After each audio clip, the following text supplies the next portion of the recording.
Hey guys, I hope you guys are doing very well. This is a very quick video regarding investment for beginners. If you guys checked my video that I did last week, I did state on the video that Tesla, according to the professionals, should be at about $1,000. Today, one share is going for $996. So I believe it's going to the correct value for one share of Tesla. I just wanted to keep you guys informed, and if you guys had to invest on it, I guess that was one of the best choices because I believe it's going to continue to go up.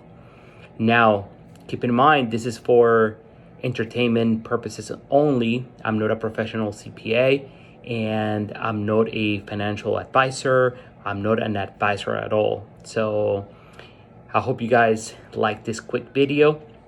If you guys have any further questions or suggestions, click below and leave a comment.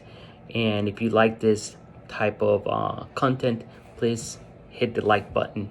Greatly appreciate it. Have a good one.